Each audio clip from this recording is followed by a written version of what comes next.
사무엘하 18장 31에서 33절. 굿을 사람이 이르러 말하되 내 주 왕께 아뢰 소식이 있나이다. 여호와께서 오늘 왕을 대적하던 모든 원수를 갚으셨나이다 하니 왕이 굿을 사람에게 묻되 젊은 압살롬은 잘 있느냐? 굿을 사람이 대답하되 내 주 왕의 원수와 일어나서 왕을 대적하는 자들은 다 그 청년과 같이 되기를 원하나이다 하니 왕의 마음이 심히 아파 문 위층으로 올라가서 우니라. 그가 올라갈 때에 말하기를 내 아들 압살롬아, 내 아들 압살롬아, 차라리 내가 너를 대신하여 죽었더면 압살롬 내 아들아 하였더라. 주님 고맙습니다. 오늘도 내 아들아, 우리를 부르시며 찾으시는 주의 음성을 듣게 허락하여 주시옵소서.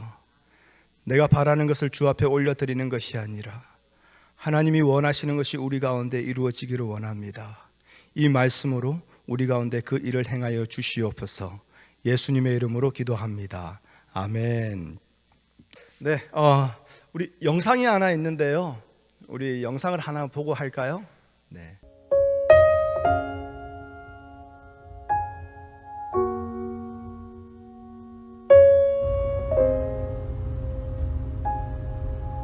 총선이 아빠 김용봉, 난 신왕철 아빠 신현기.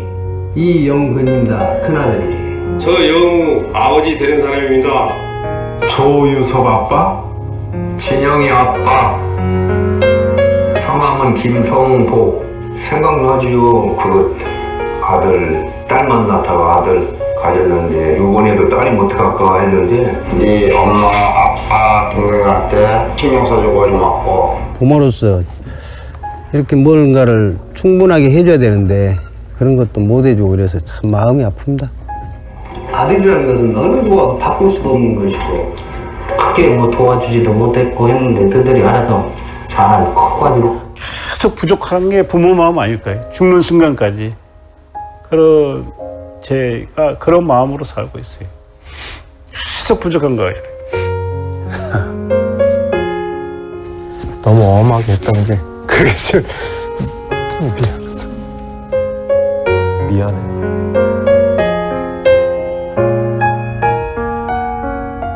항상 내가 부족하고 항상 미안해요. 걔한테는.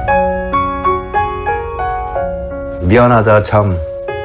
모든 것이 부족하고 못 가르치고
네, 오늘 주일이기도 하지만 또 아버지 날이기도 하죠. 그래서 우리 짧은 영상으로 아버지의 헌신과 사랑에 대해서 한번 생각해 보게 되었습니다. 한번 이 자리에 우리 모든 아버지, 모든 큰아버지, 할아버지, 삼촌, 이모부, 고모부, 아재 다 한번 자리에 일어나 보시겠어요? 네네, 모든 아버지 그리고 우리 순투비 아버지는 오늘 못 오게 됐군요. 네. 우리 다른 거 없습니다. 우리 큰 말 안 할게요. 그냥 우리 아버지의 헌신과 사랑에 감사하여서 고맙습니다. 감사합니다. 네네.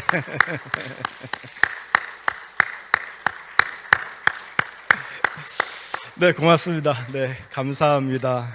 네, 오늘 아버지 날인데 참 이렇게 한 아버지를 이름만 생각해도 그죠?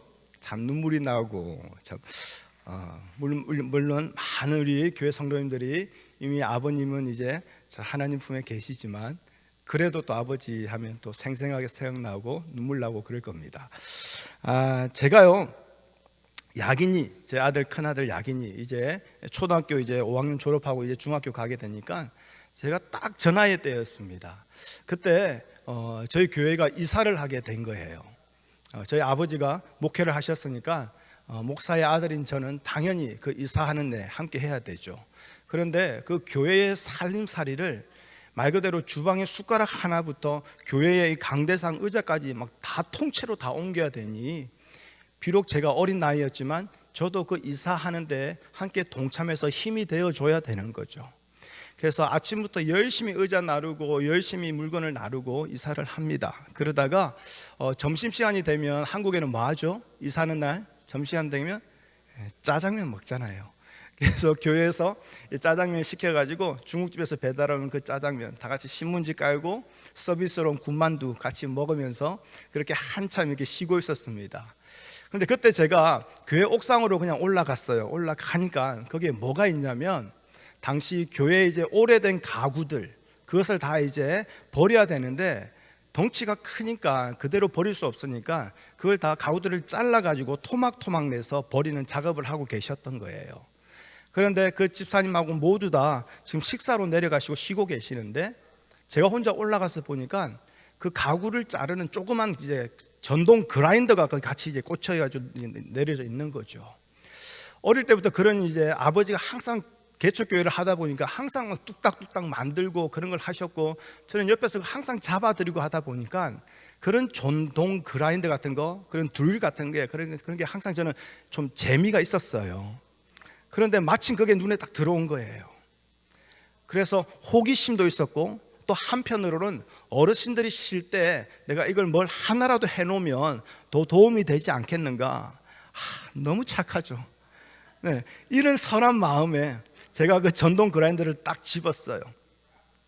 그리고 스위치를 탁 켜니까 이게 팽 돌아가기 시작하는 거죠. 그러면 그 전동 그라인더를 가지고 이제는 내가 커다란 이렇게 그 상, 우리 이제 어른들 앉아서 먹는 이제 자개상 같은 거 그런 게 있었어요. 그걸 내가 잘라야겠다 생각하고 그 그라인더를 그냥 거기다가 탁 갖다 댔는데 이게 여러분 아시겠지만 전동 그라인더를 이게 제법 힘을 주고 지그시 살짝 눌러야 됩니다. 근데 초등학교 6학년짜리가 그냥 들고 그냥 갖다 탁 대니까 이게 바로 튀어 올라가지고 어디로 갔냐면 제 다리 쪽으로 날아든 거예요. 전동 그라인더 돌아가고 있는데 그러면서 제가 그때 이제 이렇게 운동복을 입고 있었어요. 근데 제 다리 쪽으로 날아와가지고 제 다리를 치면서 전동 그라인더 날에 제 바지가 쫙 말려 들어가기 시작하는 거예요. 그래도 전동 그라인더가 힘이 좋으니까 그걸 계속 말아 들어가면서 결국에는 제 바지는 다 찢어지고 제 무릎 밑에까지 파고 들어가게 된 거죠. 너무나 놀랐습니다. 저는 그냥 툭 대면 그냥 쭉 잘리는 줄 알았거든요. 근데 그게 아니었던 거예요. 근데 마침 그때 이제 집사님 한 분이 옥상으로 올라오시면서 저의 그 상황을 보게 된 거죠. 전동 그라인더가 너무 이제 옷을 많이 이제 감는 바람에 날은 멈췄지만 여전히 제 바지에 대롱대롱 매달려 있고 제 무릎에서는 피가 나가지고 제 바지 밑으로 피가 다 젖었어요. 너무 놀란 거죠. 저도 너무 놀랬고 그분도 놀라시고 그래서 그분이 급하게 오셔서 전동 그라인더를 이제 전기를 뽑아주시고 그리고 난 뒤에 달려가가지고 저희 아버지한테 이제 말씀을 드렸나 봐요. 그러니까 아들이 위에서 작업하다가 다리에 피가 이렇게 철철 나고 있으니까 그 소식을 들은 아버지 얼마나 놀랐겠습니까? 그래서 저희 아버지가 한 달음에 옥상으로 뛰어 올라오시면서요 저를 향해서요 석진아 괜찮아? 너 괜찮아? 이렇게 말할 줄 알았는데요 한 달음에 다리를 오시더니 대뜸 보더니 네가 뭐 한다고 이걸 잡았노? 네가 뭐 할 거라고 이걸 잡아가지고 우리 부산 그 경상도 그 목사님 네 성도들 앞에서 죄송해요 표현이 좀 있지만 눈이 확 돌아가신 것 같더라고요. 그러면서 저의 머리를 이렇게 딱 때리면서 이리 와! 하면서 이제 데려가시는 거예요.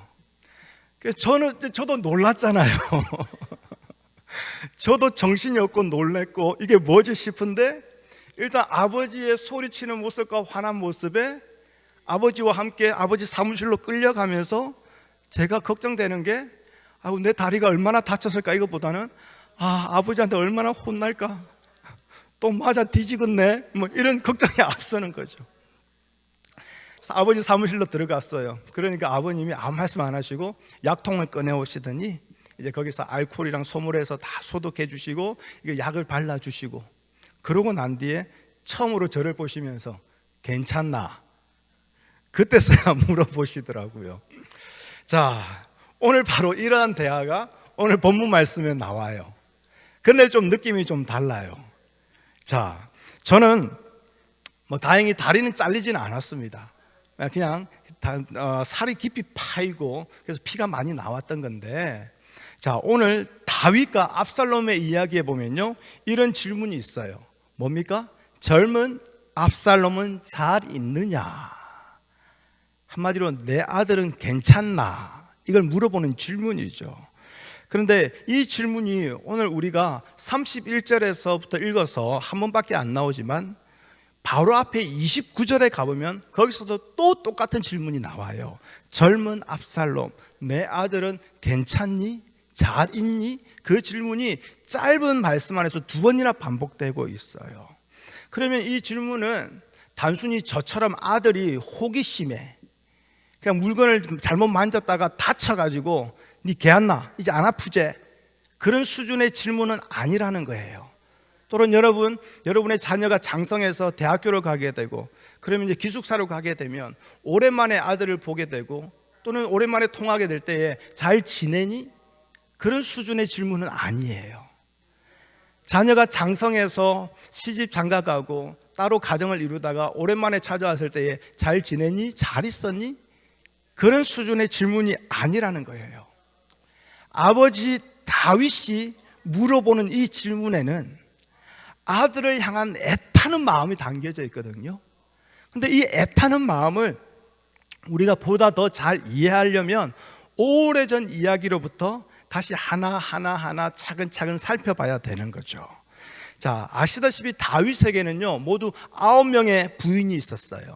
9명의 부인 밑에서 모두 19명의 아들이 있습니다. 자, 오늘 성경에 나오는 이 압살롬은 그 19명의 아들 중에서 셋째예요. 그러니까 장남이거나 막내도 아니고 중간에 낀, 한마디로 샌드위치 같은 이런 자식들은 특별히 눈에 띄지 않는 한 그냥 조용히 살아갈 수밖에 없는 인생이죠. 그런데 우리 사무엘하 14장 25절에 보면 압살롬에 대해서 이렇게 설명하고 있어요. 한번 보여주시겠어요? 사무엘하 14장 25절 앞에 말씀 나옵니다. 같이 읽겠습니다. 시작. 온 이스라엘 가운데서 압살롬 같이 아름다움으로 크게 칭찬받는 자가 없었으니 그는 발바닥부터 정수리까지 흠이 없음이라. 자, 이걸 보면 어떻습니까? 압살롬이 유난히 좀 인물이 좋았나 봐요. 얼마나 좋았던지 온 이스라엘 가운데에 비교할 만한 자가 없을 정도로 아주 그냥 탑이었던 거예요. 그런데 여러분, 고대 근동에서 보면요, 인물이 좋다라는 것은 오늘 우리가 이해하는 것처럼 단순히 잘생겼다 그런 의미는 아니에요. 출애굽기 2장 2절 말씀 한번 보여주시겠어요? 출애굽기 2장 2절, 모세가 태어났을 때입니다. 자, 함께 읽어볼까요? 시작. 그 여자가 임신하여 아들을 낳으니 그가 잘생긴 것을 보고 석 달 동안 그를 숨겼으나. 자, 여기서 모세를 보고 뭐라고 합니까? 잘생겼다라고 말하죠. 여러분, 처음 태어난 아이들 다들 보셨죠? 저도 야기냐고 로이 처음 태어날 때 봤거든요. 물론 사랑스럽지만요, 처음에는 솔직히 조금 놀래요. 애들이 막 쪼글쪼글 해가지고요, 이게 잘생겼다고 말할 수 있는 그런 형편은 아니에요, 태어난 아이를. 그냥 내 자식이니까 사랑스럽고 귀중한 거지. 태어난 아이를 보면서 객관적으로 눈에 쌍꺼풀이 멋지고 눈썹이 아주 진하면서 그리고 코가 아주 이렇게 딱 세워져 가지고 너무 잘생겼는데 이럴 만한 인물은 아니라, 그럴 만한 건 아니라는 거죠. 그런데 모세가 태어났는데 잘생겼다라고 표현을 해요. 그러면서 모세를 숨겼다라고 말합니다. 여기서 잘생겼다라는 그 단어를 히브리어로 보면 토브예요. 토브는 어디에 사용되어졌느냐? 하나님께서 천지를 창조하실 때에 이 천지의 모든 것들이 하나님의 말씀대로 지어지고 하나님이 그것을 보시고 좋았더라 할 때 사용된 단어가 이 토브라는 거예요. 이 좋았더라는 거예요. 근데 같은 단어가 여기에 사용된 거예요.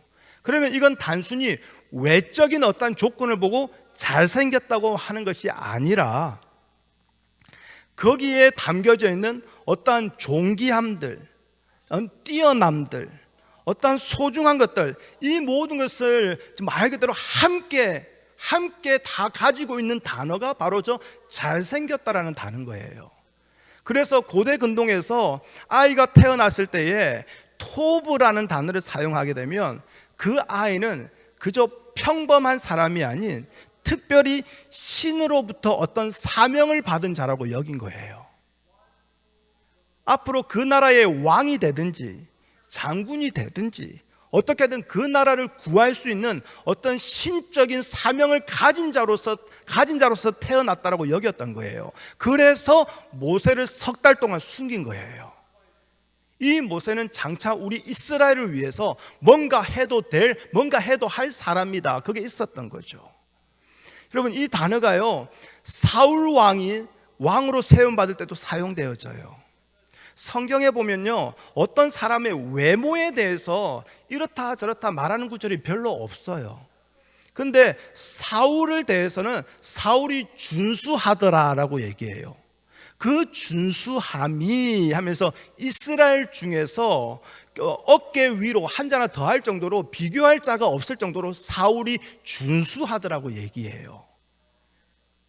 이게 뭡니까? 하나님으로부터 어떤 사명을 받은 자, 그런 자들을 얘기할 때에 이렇게 인물이 좋다, 잘생겼다, 토브 이런 것을 사용했다라는 거죠. 그렇다면 지금 압살롬은 결국 단지 외적으로 눈, 코, 입이 잘생겼다, 그게 아니라 어쩌면 아버지 다윗을 이어서 이스라엘의 왕자를 계승할 아들로서 많은 사람들이 생각하고 보고 있었다라고 생각해도 이게 억지가 아닌 거죠. 만약 그렇다면 아버지 다윗도 당연히 좀 더 마음을 두지 않겠습니까? 나의 자리를 이어서 이스라엘을 다스릴 왕자에 세워질 아들이라면 조금 더 마음을 두고 조금 더 시간을 함께 보내면서 뭐라도 하나 더 가르치고 싶은 그 아버지의 마음이 있지 않았겠습니까? 그런데 그런 잘생긴 이 압살롬이 배다른 형제 다윗의 장남이죠, 첫째 아들 암논을 살해해 버립니다. 여러분, 이 모든 이야기는 잘 아시니까 간략하게 언급해 드릴게요. 자, 압살롬에게는 다말이라는 예쁜 누이가 있었어요. 그런데 이 다말이라는 이 누이를 배다른 형제 암논이 사모하게 된 거예요. 사모하다 나중에는 상사병이 걸렸어요. 당신 없이는 못 살아 그러면서 너무나 괴로워하는 거죠. 그러니까 이 암논에게 친구가 있는데 요나답이라는 친구가 있어요. 여러분, 친구 잘 만나셔야 되는 게 성경에도 얘기하고 있는 것 같아요. 이 요나답이 암논에게 야, 이 멍청아, 야, 그거 하나 제대로 일을 해결 못해? 그러면서 내가 좋은 거 알려줄게, 좋은 방법 알려줄게. 뭔데? 야, 일단 들어 누워, 침대에 들어 누워, 병든 척 누워 있어. 그러면 아버지 다윗이 올 거 아니냐. 그때 아버지 다윗에게 아버지, 내가 병들어서 너무 힘든데 이것만 이루어진다면 제가 힘을 얻어서 일어날 수 있을 것 같아요. 그러면 네 아버지 다윗이 네가 장남인데 그거 하나 안 들어주겠냐? 오, 그렇네. 그러면 그때 다말을 네 방으로 불러들여서 너를 위해서 맛있는 요리를 해서 너에게 직접 먹여달라고 해. 그러면 다말이 네 방에 들어올 거 아니냐? 오, 그렇네. 그래서 진짜 그렇게 합니다. 그리고 진짜 다말이 암논의 방에 들어와요. 그리고 아프다라는 오빠를 위해서 맛있게 식사를 준비하고 먹여주려고 하는데 이 암논이 그때 이제 늑대로 변하는 거야. 음식도 먹고 아무것도 눈에 안 보이고 그냥 강제로 다말과 동침을 해버립니다. 뭐 사랑해서 그랬다. 그래서 이제 내 아내로 삼겠다. 그러면 오케이 100번 양보해서 한번 이해할 만한데 동침하고 나니까 이제 이 암논이 마음이 변했어요. 그러면서 이제는 내 사랑하는 다말이 아니라 이 계집년을 쫓아내라 이래요. 그러면서 다말이 쫓겨납니다. 웁니다. 그 모습을 보게 된 압살롬이 누이여 무슨 일입니까? 다 상황을 알게 돼요. 그 순간부터 압살롬이 정확하게 2년 동안 복수를 계획해요. 복수를 준비해요. 그리고 2년이 지납니다. 2년이 지나고 어느 날 이제 아버지한테 찾아가는 거예요. 아버지 다윗한테 찾아가서 아버지 우리 형제가 저기 가서 양털을 깎아야 되는데 아버지도 함께 가시지요.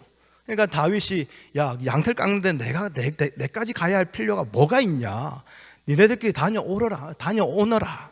그러니까 압살롬이 네 하면서 이제는 형제들과 다 데리고 양털을 깎으러 가는 거죠. 근데 거기서 형제들과 함께 술을 마시며 파티를 할 때에 그때 압살롬이 자기 하인들에게 다 오더를 내려놨어요. 내가 큐 사인을 주면 그 즉시 너희들이 달려와서 저 암논을 칼로 쳐 죽여라. 결국 그렇게 이복 형제 암논을 칼로 쳐 죽여버립니다. 여러분 어떻습니까? 어떻게든 자식들이 서로 사이좋게 잘 지내는 게 부모의 입가에 미소를 짓게 하는 행복이 되고 효도가 되지 않습니까? 그런데 자식이 지금 갈라져서 싸우고 서로 죽이고 있으니 옛말대로 아버지 다윗의 이마에 기러기 한 마리가 생겨버린 거예요. 얼마나 괴로운 일이겠습니까? 아무튼 이 일로 인해서 그렇게 총망받던 우리 압살롬이 아버지 다윗의 눈을 피해서 이방 나라 옆에 있는 그술이라는 나라로 도망합니다. 이때 이 아버지의 다윗의 마음이 어떠한지를 성경은 이렇게 얘기하고 있어요. 우리 사무엘하 13장 38절에서 39절 말씀 한번 읽어보겠습니다. 시작. 압살롬이 도망하여 그술로 가서 거기에 산지 3년이라 다윗 왕의 마음이 압살롬을 향하여 간절하니 암논은 이미 죽었으므로 왕이 위로를 받았음이더라. 아멘. 자, 여기서 오해할 수 있는데 암논이 골칫거리였는데 죽게 됨으로써 이제 다윗이 아이고 속 시원하다 그게 아니라 암논이 죽은 지 3년이 지났기 때문에 그 애도의 시간이 이미 다 지났다 그런 의미로 저렇게 되어진 거예요. 아무튼 그러므로 말미암아 다윗의 마음이 어떻습니까? 압살롬을 향하여 간절하다라는 거예요. 비록 형제간에 분란을 일으키고 형을 죽이고 도망한 아들이지만 여전히 내 아들이기에 그 아들을 보고 싶은 간절한 마음이 있다라는 거죠. 근데 이 왕의 마음을 옆에서 항상 같이 시간을 보내며 같이 전쟁에서 생사고락을 같이 하던 이스라엘의 군대 장관 요압이 이 왕의 마음을 알게 돼요.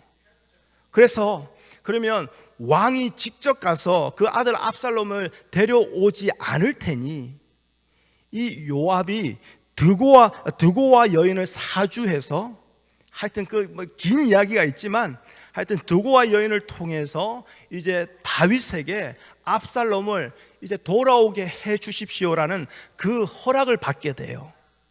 그래서 결국 압살롬이 이스라엘로 돌아오게 됩니다. 근데 이스라엘로 돌아왔는데 다윗이 압살롬의 얼굴을 보지를 않아요. 얼굴을 보지 않냐고 2년 동안 그냥 그렇게 지내는 거예요. 그러니까 압살롬도 2년 동안 집안에서 제대로 나가지도 못하고 그냥 감옥 아닌 감옥처럼 그 안에서 갇혀 살고 있는 거죠. 그러니까 오죽 답답했던지 나중에는 압살롬이 무엇을 하느냐. 자, 이스라엘의 군대 장관 요압의 보리밭을 다 불태워 버립니다. 왜 그렇게 했을까요? 그렇게 해야만 다윗의 신하고 군대 장관인 요압이 자기 집에 오니까요.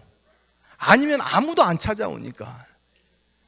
그래서 요압이 어쨌든 저랬든 자기 밭에, 보리밭에 불을 다 태워버렸잖아요.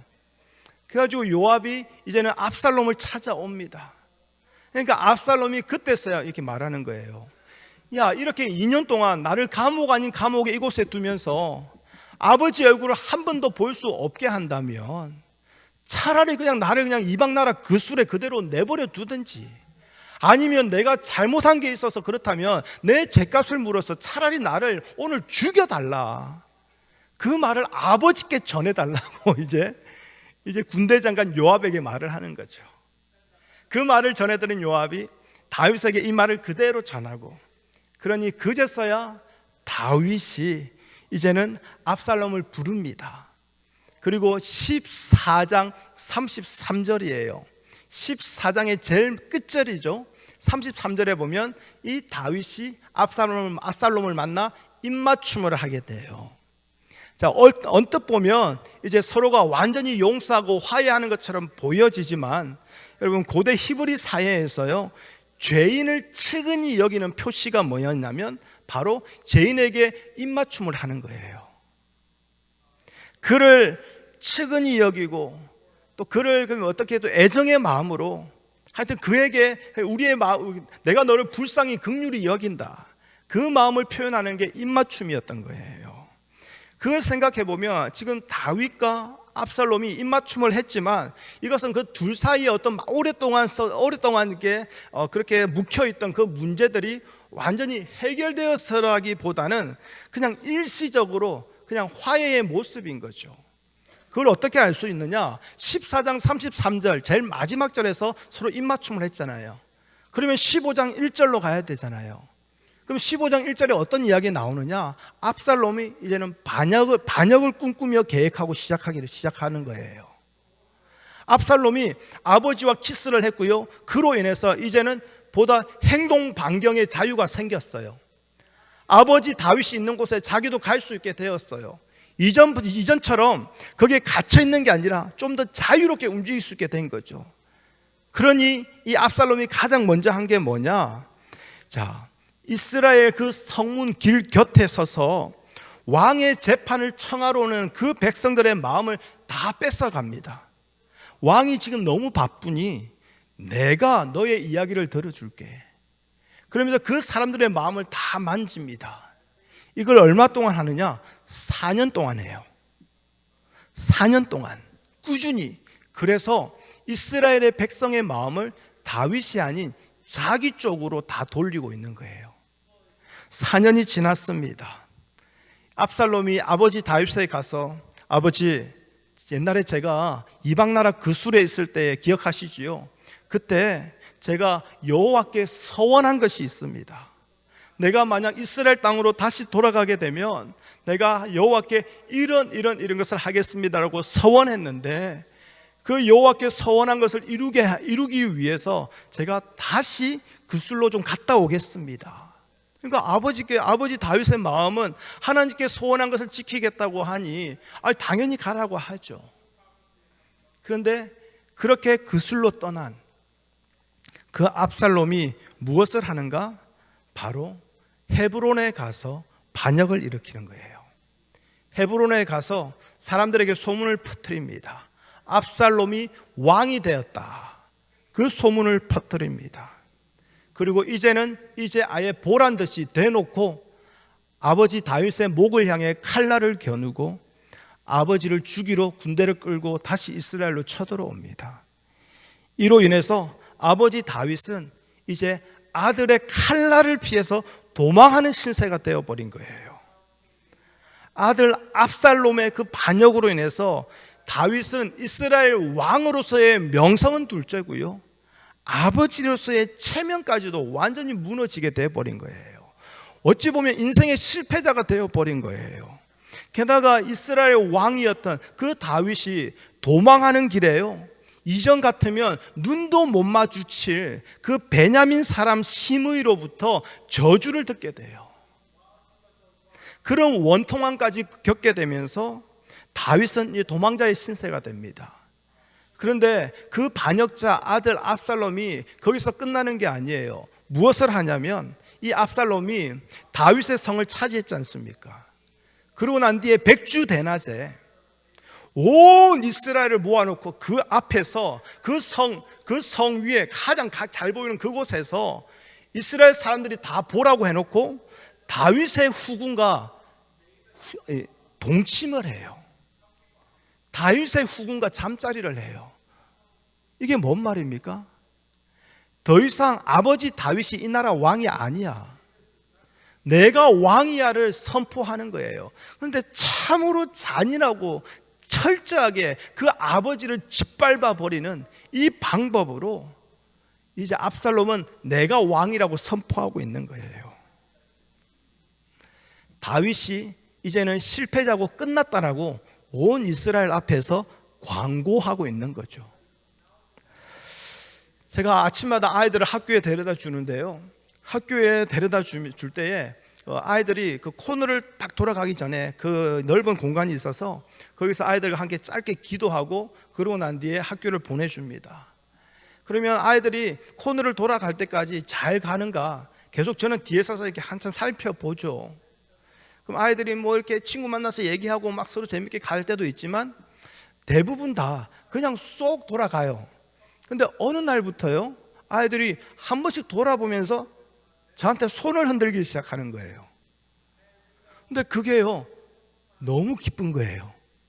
별거 아닌데요, 아빠를 자꾸 확인하고 손을 흔들고 그러면서 코너 돌 때까지 손 흔들면서 그렇게 사라지는 그 아이의 눈빛 하나가요, 그 아이의 손짓 하나가요, 저에게요 너무나 큰 기쁨이 돼요. 힘도 나고요.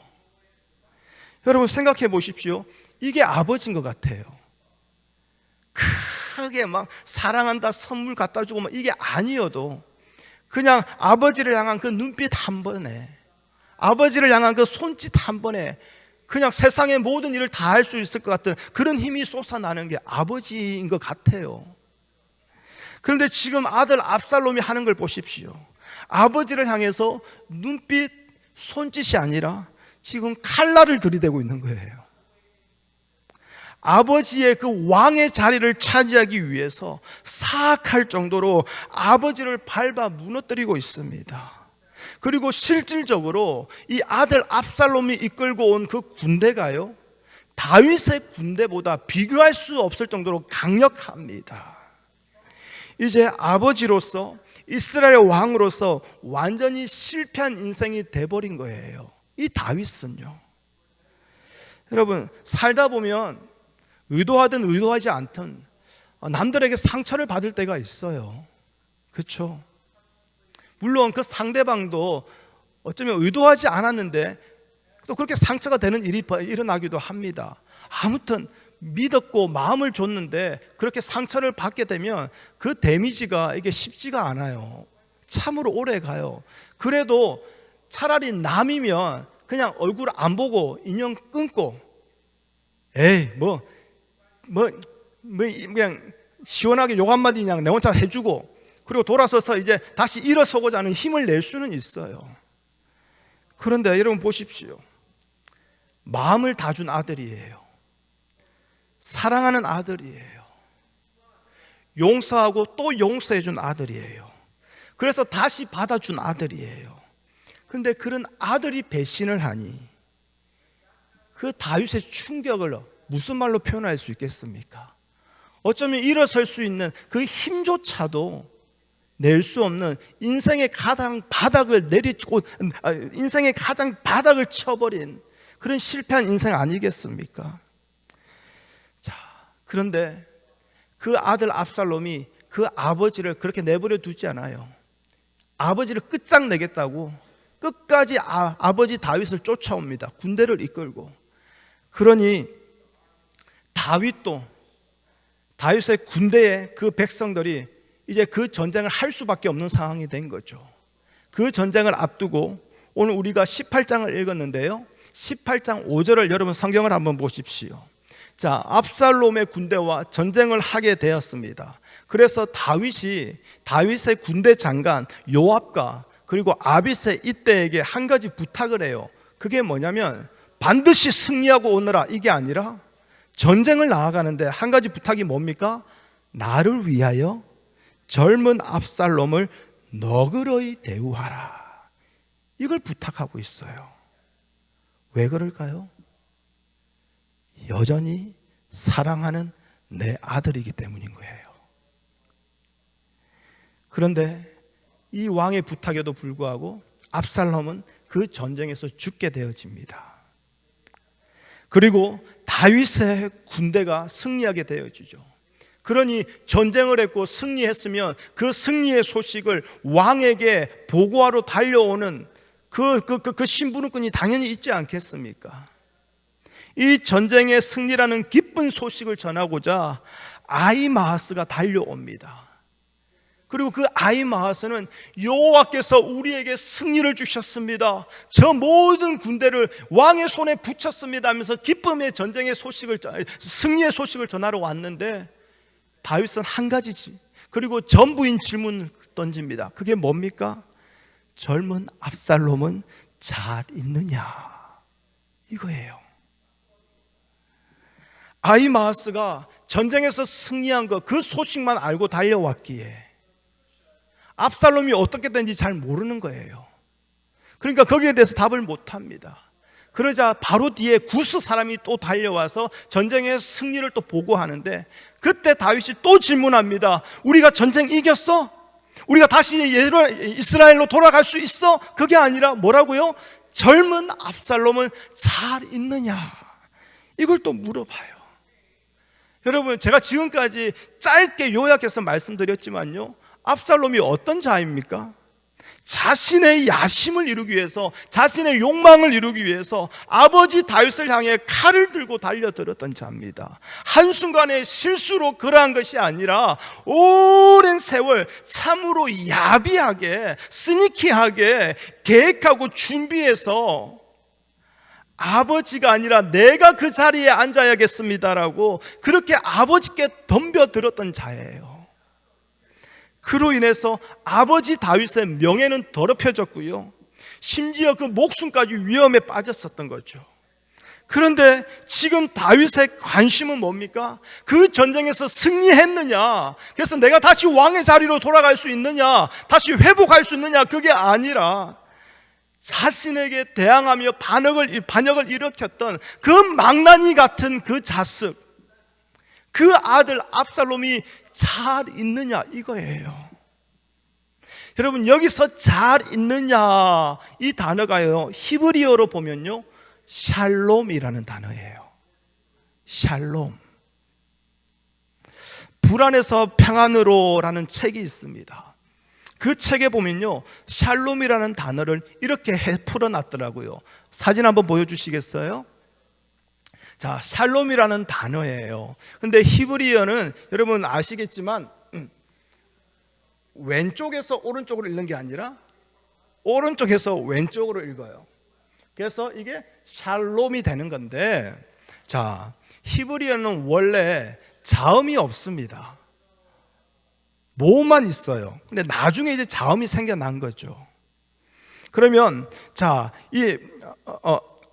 죄송합니다. 바꿔서 얘기했어요. 자음만 있고 모음이 없어요. 근데 그러면 저 위에 점 찍힌 것들 있죠? 저게 나중에 생겨난 거예요. 원래로는 히브리어는 자음으로만 이루어져 있는 거예요. 근데 자음 하나하나가 또 뜻이 가지고 있습니다. 그러면 저 쉰이라는 이렇게 왕관처럼 생긴 거, 삼지창 포크처럼 생긴 거, 저기서부터 시작할게요. 저 쉰이라는 단어가 뭐냐? 바로 파괴하다라는 뜻을 가지고 있어요. 그리고 라메드는 권위, 바브는 연결하다, 그리고 맴은 혼돈이라는 뜻을 가지고 있죠. 자, 그래서 이것을 문자적으로 해석해 보면 혼돈과 연결된 어떠한 권위를, 어떠한 권세를 파괴한다. 이게 문자적으로 보면 샬롬인 거예요. 여기서 저 권위, 저 권세는 뭐냐? 땅의 권세를 말하는 거예요. 죄의 권세를 말하는 거예요. 흑암의 권세를 말하는 거죠.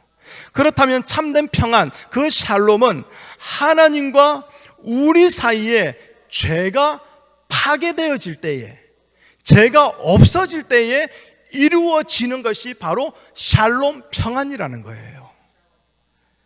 그런데 아시다시피 로마서 말씀처럼요, 우리 모두는 죄인입니다.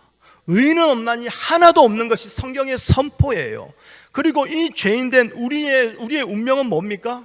누구도 죽음을 피할 수 없다라는 게 히브리서 말씀이죠. 그래서 그 히브리서 말씀 보면 죽음 이후에는 반드시 심판이 있다라는 거, 그게 하나님 말씀에서 이미 정해진 우리의 운명이라는 거예요. 그런데 다행히도 하나님 아버지는 이 평안이 깨어진 상태를 그대로 내버려 두시지 않으셨다라는 거예요. 해결해 주셨어요. 누구를 통했어요? 예수 그리스도를 통했어요. 예수님을 통했어요. 예수님을 이 땅에 보내셔서 우리의 죄값을 십자가로 지불하셨다라는 거예요. 그리고 샬롬, 평안을 회복해 주셨다라는 거죠. 그래서 샬롬이란 하나님께서 예수 그리스도를 우리에게 보내주셨고, 그 예수님께서 혼돈과 죽음의 권세, 죄의 권세를 끝장내버리신 것. 그래서 곧 예수님이 우리의 평안이 되시고 예수님만이 우리가 하나님께 이르는 길이 된다는 것을 의미하는 단어가 바로 저 샬롬이라는 거예요. 즉 샬롬은 단순히 평안하셨어요? 밤새 안녕하셨어요? 우리 한국 사람들 식사하셨어요? 밥 사줄 것도 아니면서 그렇게 물어봤는데 안 먹었다면 순간 어색해지고, 그런 수준의 안녕하시죠? 평안하시죠? 그런 인사말이 아니었다라는 거예요. 하나님과 나 사이를 가로막는 그 죄의 권세를 파괴하는, 모든 것을 무너뜨리는 아주 실제적이고 능력이 되는 예수님과의 관계의 회복을 의미하는 것이 바로 저 샬롬이라는 단어라는 거죠. 여러분, 아버지 다윗이 바라는 것은 아들 압살롬의 샬롬이었다라는 거예요. 그래서 처음 던지는 질문도 샬롬하니? 둘째 질문도 내 아들 압살롬이 지금 샬롬하니? 바로 이거예요. 근데 결국 어떻게 됩니까? 압살롬이 죽었다라는 소식을 듣게 되죠. 그러자 다윗이 오늘 본문 33절 어떻게 합니까? 내 아들 압살롬아, 내 아들 압살롬아, 차라리 내가 너를 대신하여 죽었다면, 압살롬, 내 아들아, 내 아들아. 다윗의 시편을 많이 보셨죠? 다윗처럼요, 글을 명확하고 명료하게 아주 확실하게 적는 시인이 별로 없어요. 그런데 오늘 33절 보십시오. 앞뒤로 말이 연결되는 게 아무것도 없어요. 그냥 내 아들 압살롬아, 차라리 내가 너를 대신해서 죽었더라면, 내 아들 압살롬아. 뭡니까? 부모의 그 찢어지는 애통하는 그 마음을 지금 나타내고 있는 거죠. 아버지 다윗에게 압살롬은 자신의 자리를 강탈하고 자기를 죽여서 왕이 되겠노라고 한 반역자가 아니라 여전히 아버지의 보호를, 아버지의 사랑을 필요로 하는 아들이었다라는 거예요. 상황이 어떤 우리 육체의 형편이 아버지와 아들의 관계를 바꾸어 놓을 수 있었던 게 아니었던 거죠. 여러분, 놀라운 것은 뭐냐? 바로 예수 그리스도를 믿는 우리가 하나님께 이러한 존재라는 거예요. 그런데 다른 것이 있어요. 뭐냐면 아버지 다윗은요, 압살롬을 위해서 대신 죽어주지를 못했어요. 죽고 싶었으나 설령 죽더라도 그 아들 압살롬이 다시 살아나는 일은 없어요. 그런데 내 하나님 아버지는 우리를 위하여 대신 십자가에 죽으셨어요. 돌아가셨어요. 우리는 하나님이니까, 예수님이니까 당연히 죽는 거라고 생각하죠. 그리고 나는 당연히 죽으면 안 된다라고 생각하죠. 아니요, 그 아버지의 사랑으로 인해서 오늘 우리가 예수 믿는 자로 살게 된 거예요. 그리고 지금까지도 그 하나님 아버지는 단 한 번도, 단 한순간도 변하지 아니하고 신실하게 그 사랑으로 오늘 우리에게 묻고 계시는 거예요. 하누리교회의 아무개 집사, 내 아들 누구야? 샬롬하니? 내 딸 아무개야, 샬롬하니? 우리는 압살롬처럼 하나님께 나올 때가 많아요. 하나님의 이름으로 어떻게든 내가 더 잘 살고 싶고, 어떻게든 내가 기도하는 거 조금 더 빨리 내 뜻대로 응답받고 싶고, 그래서 남들보다도 더 많이 가지고 더 형통하게 되어서 오히려 이것이 내가 믿음 좋다라는 나의 자랑으로서 교회 안에서 목에 힘주고 다니고 싶고 인정받고 싶어. 이것이 오히려 하나님 아버지의 사랑과 전혀 그분의 뜻에 맞지 않은 나만의 뜻을 가지고 오히려 하나님을 대적하며 나오는 우리의 모습 아닙니까? 그런데도 하나님은 오늘 우리에게 물으시는 거예요. 너 샬롬하니? 왜요? 하나님의 관심은 우리 영혼의 잘됨이에요. 우리 육체의 잘됨이 아니라 우리 영혼의 잘됨이라는 거예요. 그러니 하나님이 이렇게 물으시는 거예요. 하나님 아버지와 너 사이에 그 막혀있던 모든 죄의 담이 허물어졌니? 모든 죄를 소멸하시고 끊어버리신 예수 그리스도의 능력이, 그 은혜가 너희 안에 지금 충만하니? 나의 소원은 너의 샬롬인데 너는 지금 그것을 아니? 그래서 그것을 받았니? 그것을 누리고 있니? 그것이 너 삶의 능력으로 너를 이끌어가고 있니? 그거 물어보시는 거예요. 왜요? 하나님의 사랑이며 기쁨이 되는 예수 그리스도를 죽이시기까지 우리를 사랑하셨기 때문이에요. 그 사랑이 오늘 우리가 어떻게 하느냐에 따라 달라지는 것이 아니라 우리를 사랑하시되 끝까지 사랑하시기로 작정하신 분이 내 하나님 아버지시기 때문에 그런 거예요. 그렇다면 우리는요, 오늘 우리 눈에 보이는 전쟁의 승리로 기뻐하는 압살롬처럼 하나님 앞에서 설쳐될 것이 아니라 오히려 다윗을 통해서 보여주시는 하나님 사랑을 발견하고 경험함으로 말미암아 내가 구원받았습니다 라고 기뻐하는 자가 아니라 어찌 나 같은 자에게 구원을 주시는지요, 어찌 나 같은 자에게 이런 사랑과 은혜를 베푸시는지요 라고 고백할 수밖에 없게 되어지는 것 아니겠습니까? 그리고 그 고백이 내 삶에, 내 중심에 자리하고 있다면요, 내 육신에 어떤 고통과 어려움이 있다 할지라도, 어떠한 환난을 당하게 된다 할지라도 오늘도 날마다 하나님의 원수로 살아갈 수밖에 없는 나 같은 자에게 주께서 베풀어 주신 그 샬롬으로 인하여 오늘도 예수 믿는 자로 살아가게 되었습니다. 이 감사의 기도를 올려드릴 수 있지 않을까요? 여러분, 오늘 우리의 관심은 어디에 있습니까? 하나님은 우리를 향한 관심, 너 샬롬하니? 이거 물어보시는데 여러분은 어디에 관심을 두고 하나님 앞에 나오셨습니까? 우리 옆에 지체들에게 한번 물어볼까요? 샬롬 하십니까? 앞에 뒤에 지체들을 바라보시면서 샬롬 하십니까? 대답 못하죠? 우리 서로 손을 잡고 인사하겠습니다. 함께 샬롬 합시다. 기도하겠습니다. 주님 고맙습니다. 오늘 다윗과 압살롬의 이야기를 통하여서 우리를 향한 하나님의 놀라운 사랑을 보게 됩니다.